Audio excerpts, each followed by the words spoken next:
Gaza पट्टी की तरह ही इजराइल की सेना अब लेबनान में हिजबुल्लाह के खिलाफ ऑपरेशन चला रही है। ताबड़तोड़ बमबारी से लेबनान के कई शहर धधक रहे हैं। आईडीएफ ने हिजबुल्लाह के खिलाफ कैसे बारूद की बारिश की है, इस रिपोर्ट में देखिए।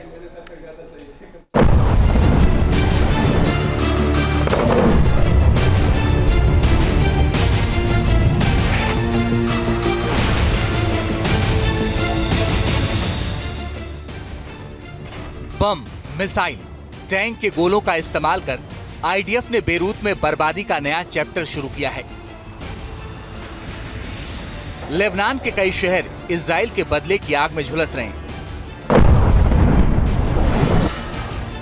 हिजबुल्लाह के खिलाफ ताबड़तोड़ बमबारी का यह सिलसिला पिछले महीने से ही जारी है। लेबनान की राजधानी बेरूत समेत कई और शहरों में इजराइल के एयर स्ट्राइक से भारी तबाही हुई है। बारूद की बौछार से हिजबुल्लाह दहशत में है और उसके ठिकाने लगातार मिट्टी के ढेर में बदल रहे हैं। लेबनान का हाल ठीक वैसा ही होने लगा है जैसा गाजा पट्टी का हुआ है। इजराइल ने अलग अलग हमलों में लेबनान पर हजारों करोड़ की कीमत का बारूद बरसा दिया है। 25 सितंबर को महज 24 घंटे में आईडीएफ ने हिजबुल्लाह को बुरी तरह हिला कर रख दिया। इजरायली सेना के मुताबिक उसने एक दिन के अंदर लेबनान में 1500 करोड़ रुपए की मिसाइलों की बरसात की। इस हमले में हिजबुल्लाह के कई टॉप कमांडर ढेर हो गए, साथ ही उसकी सैन्य शक्ति को आधे से कम कर दिया। ऑपरेशन नॉर्दर्न एरो के तहत आईडीएफ ने हिजबुल्लाह का आधा सैन्य इंफ्रास्ट्रक्चर भी तहस नहस कर दिया। 1500 करोड़ का बारूद बरसाने के 2 दिन बाद ही यानी 27 सितंबर को इजराइल को सबसे बड़ी कामयाबी मिली।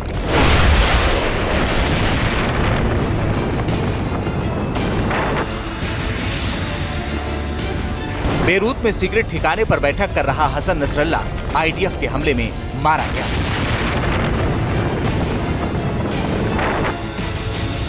नसरल्लाह जिस दिन मारा गया उस दिन इजराइल ने 80 से 85 बंकर बम गिराए।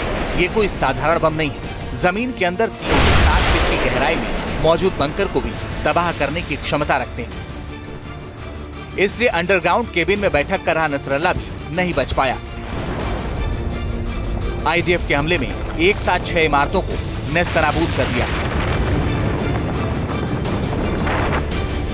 इन्हीं में से एक इमारत में हिजबुल्लाह का हेडक्वार्टर था। दावा किया जा रहा है कि नसरल्लाह आतंक के आकाओं के साथ यहीं मीटिंग किया करता था।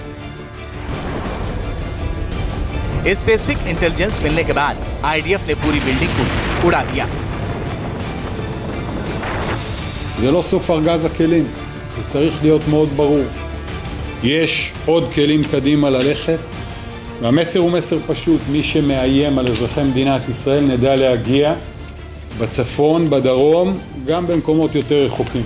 אנחנו בסופו של דבר, אחרי תקופה ארוכה של הכנה, של הרבה מאוד יכולות התחלנו לממש, גם התקיפה הזו הוכנה במשך זמן רב, היא יצאה. नसरल्लाह को मारने के बाद तो इजराइल पूरी तरह आक्रामक हो चुका है और हिजबुल्लाह के तमाम ठिकानों पर हमला बोल रहा है।